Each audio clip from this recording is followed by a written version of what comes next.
സർക്കാരിൻ്റെ ആനുകൂല്യങ്ങൾ എന്തെങ്കിലുമൊക്കെ കിട്ടുന്നുണ്ടോ? കിട്ടിയിട്ടില്ല. ഒന്നും കിട്ടിയിട്ടില്ല. മകൻ കാണാതെ പോയിട്ട് ഒന്നും കിട്ടിയിട്ടില്ല.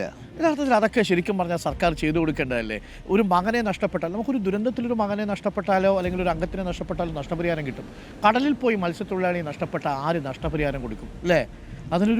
ഒരു മകനെ നമുക്ക് ഒരിക്കലും ഒരു പരിഹാരമില്ല നഷ്ടപ്പെടലിന്. പക്ഷേ എങ്കിൽ പോലും അത്തരത്തിലുള്ള ഇടപെടലുകൾ ഉണ്ടാവുന്നില്ല. ഇപ്പോൾ ജീവിതം വലിയ ബുദ്ധിമുട്ടിലാണ്. ഇപ്പോൾ ഉള്ളത് വീട്ടിലാരാ? പെമക്കളും 3 പെൺകുട്ടികളുണ്ട്. 3 പെൺകുട്ടികളുണ്ട്. ഭാര്യയുണ്ട്. ഞാനുണ്ട്. കടലിൽ പോയില്ലെങ്കിൽ അന്ന് പട്ടിണിയാണ്. അതാണ് അവസ്ഥ. അതാണ് ഇവിടുത്തെ മനുഷ്യരുടെയൊക്കെ കഥ എന്ന് പറയുന്നത്. സങ്കടപ്പെടുത്തുന്ന കഥകളാണ്.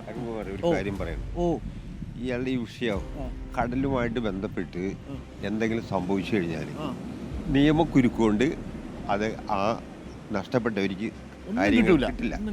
അത് അത് ഇയാളുടെ ഈ ഒരു കാര്യത്തിന് ഞാൻ ആയിട്ട് ഇടപെട്ട് നമുക്ക് ആ വിഷയത്തിൽ ഇടപെടാം. ഇനി അതിനകത്ത് എന്തെങ്കിലും ചെയ്യാൻ സാധിക്കുന്നു. അതായത് പഞ്ചായത്തിൽ നിന്ന് ഇവർക്ക് ഇത്ര വർഷം കഴിയണം. ആ വർഷം കഴിയുമ്പോൾ ആളവിടെ ഇല്ല എന്നുള്ളത് ഉറപ്പ് വരുത്തണം. അതാണ് അതിനാലും നമുക്ക് കൂടി ഇടപെടാം. 7 വർഷം കിട്ടുള്ളൂ. 7 വർഷം കഴിയുമ്പോൾ 7 വർഷം കഴിയുമ്പോഴേക്ക് പിന്നെ ഈ ഭൂമിയിൽ എത്ര പേര് ബാക്കി ഉണ്ടാവും ആർക്കറിയാം.